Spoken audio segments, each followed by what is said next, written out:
Alright guys, TacticalRab again today. Hope you're all doing well and enjoying your day so far. And the series we've all been waiting for has finally concluded. Sentinels versus pANcada. What an absolute banger series this was. All the way down to the wire. Map 3 overtime between two titans of the VALORANT world. Crazy storylines as well, with Jinggg returning to the team mid-series in a mind-blowing situation before he leaves, I suppose, next year for his military service. pANcada still falls short in the end though. What a start to the tournament for Sentinels. Very much intrigued to your thoughts in the comments below. Hit the like button if you enjoy. Subscribe if you're new as always. Of course, the other key talking point is what actually is their starting team, and we'll see that in a second because this man on screen is very much present in that for now. Couple of things to mention elsewhere though in terms of roster stuff. pANcada, who is, he's done a lot over the last few years. He was in Overwatch, he comes to Valorant, then he goes back to Overwatch, back to Valorant, and now he's decided that, well, at least for now, Valorant is not what he wants to pursue.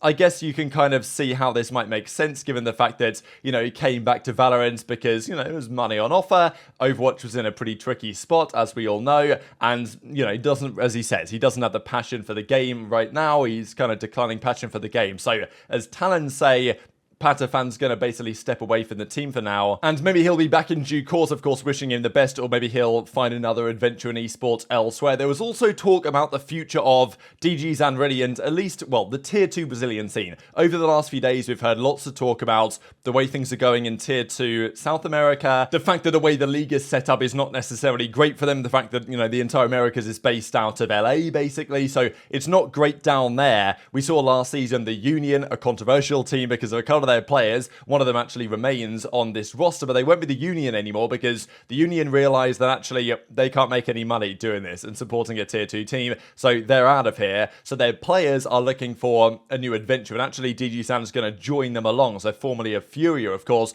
On paper, this team is really nice. I mean, Rafa, Garvien, as we say, okay, look, pANcada is still here, controversial character, but, well, for various reasons that you guys probably know when we talked about the Union drama a little while ago. So, yeah, will an organization pick these guys up? That's what he discusses here, but it's still going to be difficult. But on paper, this team definitely has a lot of firepower to being, well, for being in the Tier 2 region. Quickly on EG as well.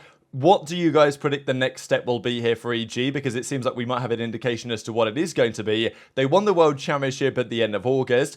Their CEO then stepped down. The players then asked to take pay cuts. The team is then, well, the organization turned down offers to multiple players. Rumor has it, of course, that's no longer the case, with possibly NRG getting at least a couple of those guys. League of Legends is gone, and also rumors that they're looking to just exit esports entirely. It seems like the next step is probably going to be to drop their Game Changers team, because unfortunately Thea here says expect the expected, and, what would you expect them to do with their Game Changers roster? Probably get rid of it, right? So, I guess we can see that coming, and then what that means for their actual main Valorant team, because at the end of the day, Riot want partners that are looking to invest and commit to supporting the space. They ideally would like partners that are also committed to the Game Changer scene as well. If EG rescinds that support, it's going to weaken, shall we say, EG's relationship with Riot in terms of why they actually deserve a franchise or a partnership spot, and whether that might not be the case for all that much longer. So Leah Farrier, of course, comments on Game Changers and some of the drama surrounding it. I will also mention this, I thought was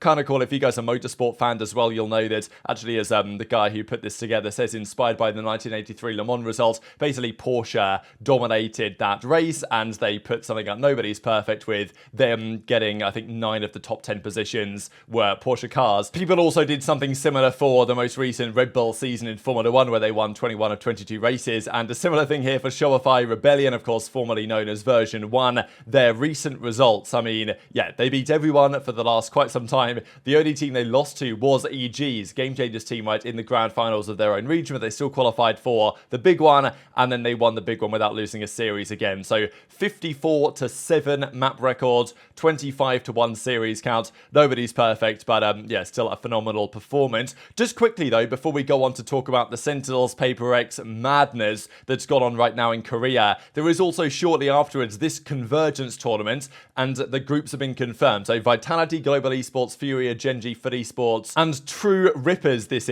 are going to be competing. These are the respective groups. Very interesting stuff, and this is going to be how the bracket and the matches play out. So December 14th through to the 16th is kind of the regular matches. Then they do a grand finals. So there you go. That's the update on that tournament. But lots happening here in December, especially from the Sentinel side. I'll also say fair play Sen, right? Because these guys consistently put on masterclasses in terms of advertising and stuff like this. They've come up with like a new energy drink or something. I guess it's like a powder with advanced called Hopium, which is pretty spectacular, I'm not gonna lie. It's on some certain flavor. They were gassing it up yesterday. So Sen definitely know what they're doing on this one, but the big talking point was the big series, Sen versus pANcada. It's kind of crazy the fact that they were in the group with pANcada and DRX and Full Sent and Sentinels. Only 2 of those teams can get out of the group into the second round. So this is Africa TV. It's not on Twitch, not on YouTube. You have to watch on their own platform. And here are the Sentinels boys doing vetoes. And the vetoes actually were really interesting for this one before the series began. There was then the question from Zelsis, what do you think our starting 5 is? Who's competing on the roster? Because on the VLR page, it had pANcada on the team because,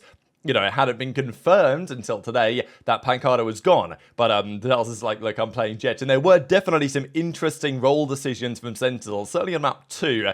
And, of course, as always, some interesting role decisions from pANcada with some of the agents they decided to play. But as pANcada say, the biggest jokers versus the biggest chokers. So this has been a series people have been looking forward to for quite some time. And as Sen said the other day, you know, pANcada with the collapse of Evil Geniuses, they are really, okay, I guess Fnatic are still really the team to beat in global Valorant, but, you know, pANcada are certainly there or thereabouts, and this was going to be a big challenge. Sentinels was certainly underdogs in this one, and it was then confirmed that, I thought this was pretty funny graphic actually, because their 2023 major achievement was 30 seconds, or, you know, top 32 at the lock-in event in Sao Paulo, and it was confirmed, Sassy, Tens, Zelsis, Zek, and John QT. So this is the first time we've officially seen it be confirmed by anybody that Zelsis is in and pANcada is out. Sentinels haven't really said it, and now it's kind of a known thing that Zelsis is in.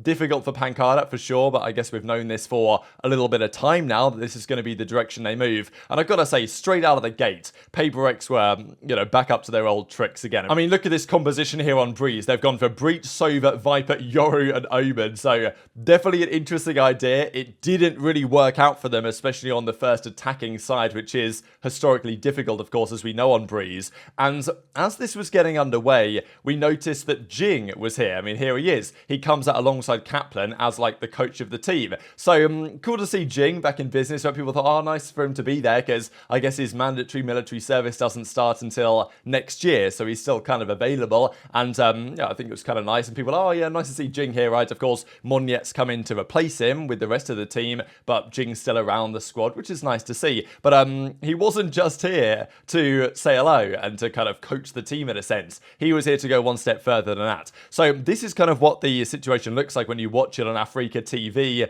_EN or whatever. There's like a chat. It's basically just Twitch, but, you know, I guess this is pretty big in Korea. Sentinel started out though 6-1. pANcada won a couple back, but eventually they went down 9-3 on the first side, and Sentinels take map 1 on the Breeze. Pretty emphatically at that, to be fair. And then, of course, they turn up on Sunset, which is a great map for Sentinels, at least it has been recently. But the issue is, when you play pANcada on a map like Sunset, you know, you're asking for chaos, and this is what pANcada absolutely thrive in. And they made a substitution, can you believe it, with Monyet, Jingg's replacement, going out, and Jinggg actually coming back in. And Jinggg, ever since he stepped into the team here, was absolutely cooking. Like, every round this guy was on fire, and it's so sad this guy won't be able to compete the upcoming season. But at least we got to see kind of one last hurrah here from Jinggg. It seems this tournament, and maybe that won't be the last map he plays. You also got to wonder, like, how serious are pANcada taking it when they're choosing, shall we say, interesting compositions. I mean, on, you know, the pANcada side, we've got Gecko, we've got KO, you know, we've got Raze, it's Cypher and Omen. Like, it's an interesting comp again. I mean, look, it's pANcada, this is what they do. And Jinggg is here, absolutely frying. So, it's just such an incredibly fun team to watch, pANcada. You never know what's coming next. And as I say, how serious are they taking it when they're subbing in Jinggg, when that's not going to be their team? Sure, that's a question, but, you know, it's still great to see regardless. And again, map 2 on the Sunset, for some reason, Zelsis took over the Breach, and then Tens was on the Omen, which I thought, again, was like, why? Tens has been doing a good job on the Breach, and then, you know, I don't really know why they would swap roles around on this one. They did. It didn't work out for them. Jinggg, frankly, dominated the map too. And then we went to a Haven where pANcada again took an early advantage. I mean, like, look at this round.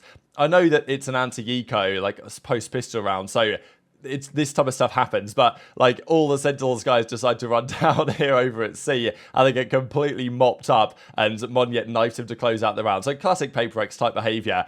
But actually, after a great start for pANcada, Sentinels started to come back into this one. They won a few rounds. They had a great finish, actually, to their defensive side, which they massively needed because they were down 6-2 at one point. They needed a couple of good rounds. They got back into it. All of a sudden, it was competitive. And then it's going all the way to overtime. Like, what a way for this series to finish. Jinggg again, I think he was on the rain of this map, having another really, really strong performance. So actually, this map, Jinggg was still in, but they put Monyet back in the team and got rid of Mindfreak. So, I don't know what pANcada are really doing, and I'm sure that Sentinels will think like, okay, what do we play against this series? But still, pANcada, right now, they have a 6-man team with Jinggg still around, so why not utilize it, I suppose? But yeah, this was the series result in the end. Sassy actually were almost top fragged. Zekken had some great moments as well here. Jinggg, he played 2 maps, went plus 15 over both of them. So Breeze was 13-7 in the end. Sassy had a great map here on the Sova. Sunset then, maybe somewhat surprisingly, just because Sentinels are great at this map, really, but, you know, 10s on the Omen. I don't know if that was necessarily the best idea. pANcada win it. Jinggg goes 22-12 on the Raze. And then map 3 Haven, Jinggg again top fragged on their roster, but Zekken had 30 on this side. Sassy with another great map here. 10s again was on the Omen, but and it seemed to work, so I don't know.